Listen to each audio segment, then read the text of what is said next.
Okay, that format was what we put together instead of a spring game, and from my perspective, it allowed us to cover virtually every situation in a game, including some live special teams that, in my time as a head coach, we sometimes don't get. Everybody gets work. It gives us the opportunity to not worry about the depth and who to protect. Everybody gets a chance to get out there and compete. And, I can craft the situations within the game that allows us to get the appropriate work necessary and still, have a pregame timeline and still get them in the game day locker room and still get a routine that mimics in some fashion what it's like to prepare for a game situation. So from that perspective, we've got great film to watch and to evaluate and to continue to work on our players, technical and tactical development. This wasn't a practice for us to go, okay, this is the starting left guard or this is the starting, safety. This was about another step towards, developing our football team and getting us closer to the preparation necessary for when we go into camp, getting us ready for our first game. So it's kind of my opening statements, and then we'll go from there.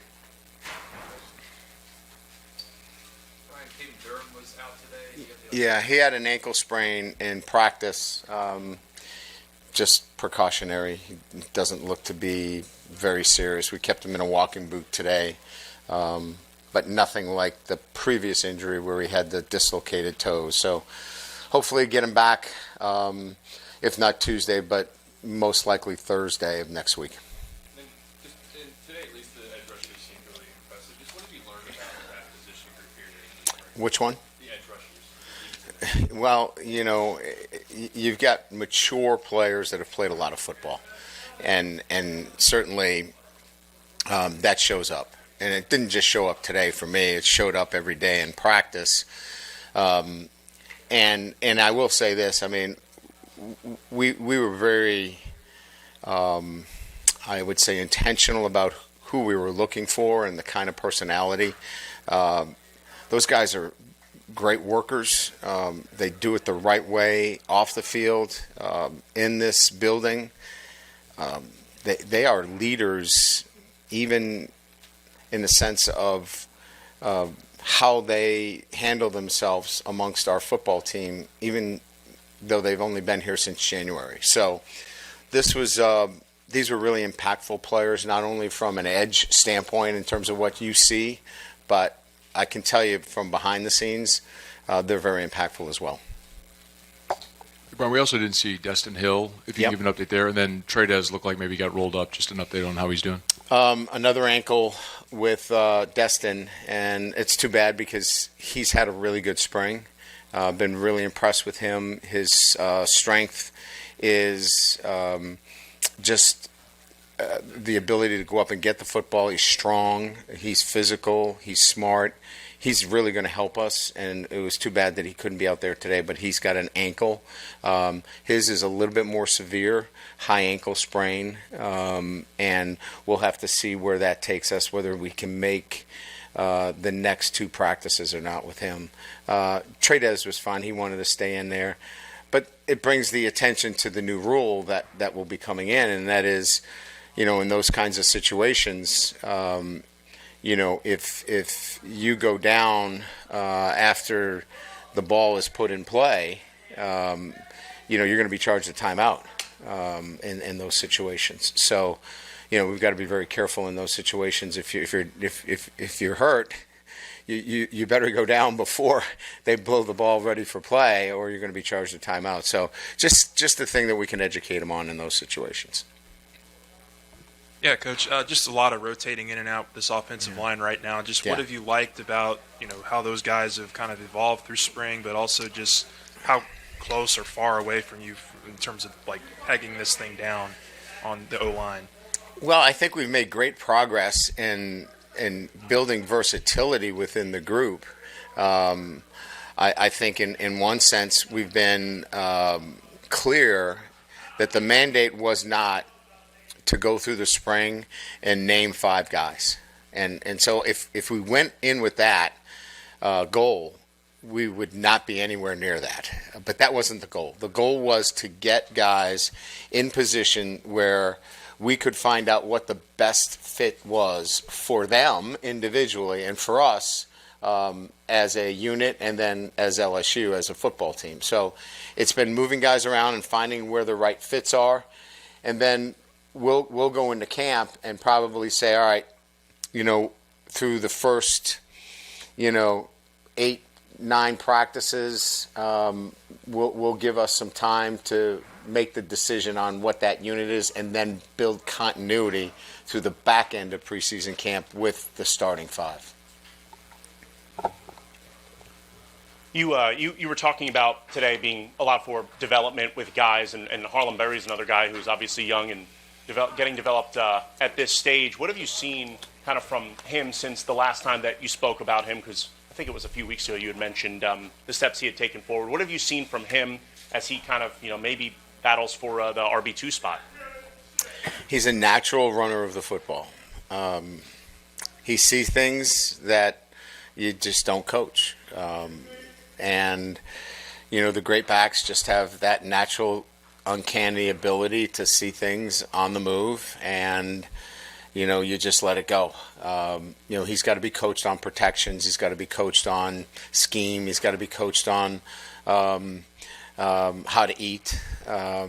He's got to be coached on some other things, and we're doing it, and he's very receptive to that. I didn't mean to imply other, but he's a natural runner of the football, and he's really good, and I think he lives up to the billing of the best running back in the country because of his just natural instincts that he has as a running back. Do you think he has a real shot to compete for that second running back spot? He'll play for us as a freshman, yeah. Coach, nationally, there's been a lot of discussion about playing other teams during spring football after going through this open practice format. Do you have an opinion on that? Would you be open to doing that? I would be open to it. I think there's, clearly the calendar, dictates a lot of this, right? We work off of an academic calendar, relative to recruiting, relative to different schools being on quarters versus being on semesters. So there's a lot of things that would have to kind of, come together in those situations. But I think what I would say about it is that in years past, it was a dream. I think it's within our grasp now. I think there needs to be some more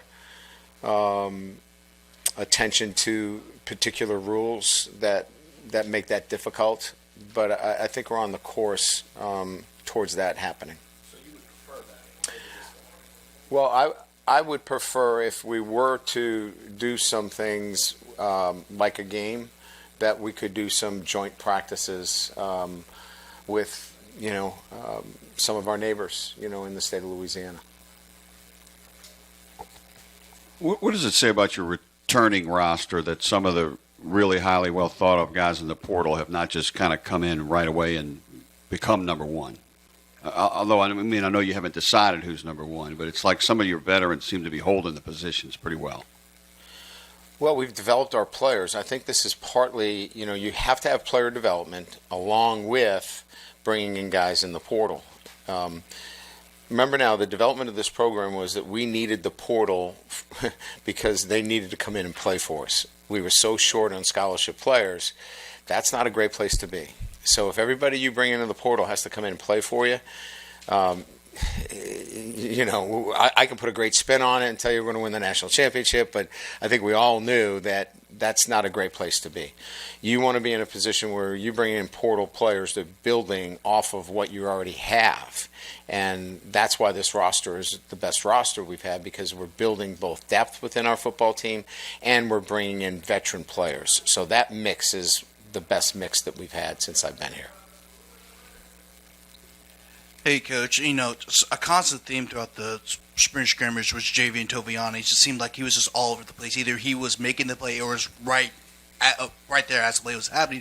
Talk about his versatility on the field, and then also how has he improved throughout the spring? Well, I think he's, look, I mean, we bounced him around a lot. I think he's more comfortable at the position in which he's playing. He's communicating better. The spring has been really good for him. He's had a good spring. But, I think all of our safeties have improved immensely. And look, they're all young, and so, they're all getting a lot more work. Deshaun Spears is getting better. Cooley's getting a lot more work. I just think by virtue of them actually getting time out there, you can see their development. So there's no question that he's been much more visible. He's made a lot more plays for us, but he's been in a consistent position, and that's helped him a lot feel more comfortable, as well as the other safeties as well. As you try to overhaul this offensive line, what have you seen in the running game in the spring that y'all have worked on? Well, there's been as you know, a concerted effort to be much more diverse, hit on a broader spectrum from outside zone to gap schemes to inside zone. We're running a lot more misdirection. So it's been a conscious decision that we've made that we needed to be that, as well as direct snap. And I think it just makes us a better offense when you have a much more diversified running game. I think our offensive line is capable of doing all the things that I just mentioned. We got guys that can pull.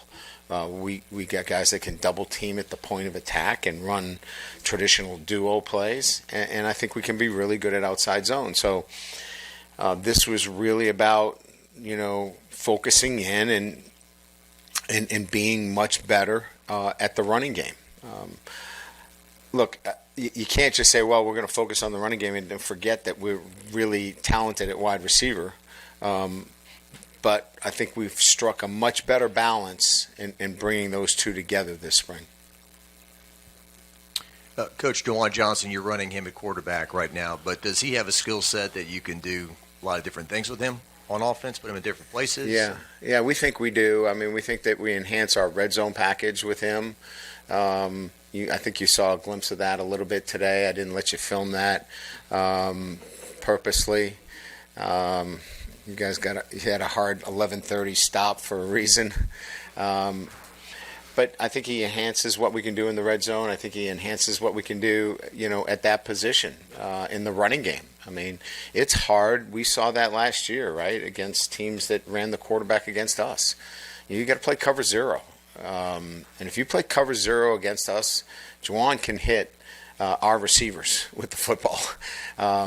So I just think, he's another weapon that we can utilize in a targeted fashion that can help our offense. Just a wild day in the SEC for a member school. I don't know if you're aware of that or have any thoughts on that. And what do you, if you do have thoughts on it, do you want to share? What do you do here internally to prevent moments like that? Well, I think we're in this period of adjustment, right? I mean, I think we've got a settlement that is in the throes of being decided. The House settlement is coming close. That will bring us most likely some form of revenue sharing. I think there's changes coming in NIL. I think this is the first version of corrections, maybe. I think that we're going to see a lot of this. This was a new world, and I think we're going to navigate it the best that we can. But I think that there's going to be other situations that come, and we're just going to have to, do the best we can. I think there's going to be better information out there that will allow people to look at comps for positions and say, that makes sense, that doesn't make sense, and it'll allow us to navigate this a lot more reasonably moving forward, for good or bad. And people can make decisions. If you want to pay X, then that's what you can do. But I think this is the natural course that would happen when there weren't many guidelines out there. And moving forward, I think with the House settlement and, with a, potentially a clearinghouse for NIL, I think we'll see, a better place as we continue to move forward. Hey, Coach. I'm curious, looking back to your first ever conversation with Garrett Nussmeier to the present day, what stands out to you most about his journey to becoming the prominent leader of this program and just kind of your increased level of trust as he looks to embark on what many consider to be a Heisman campaign potentially? I'm thinking about it because I'm trying to think about the very first conversation. My very first conversation with Garrett was when I got the job. He came in and said, "Coach, I'm a Tiger, and I just want to let you know I'm going to be here." And that was my first conversation with him, because everybody was, some were staying, some were going. It was kind of, up in the air. I think one left, one came back. It was kind of a, uncertain situation. But he was pretty definitive about, I want to be here. And I think we come full circle, and you see that kind of steadfast commitment to being here at LSU, and I think he's going to reap the benefits of that. Good. Thank you. Appreciate it.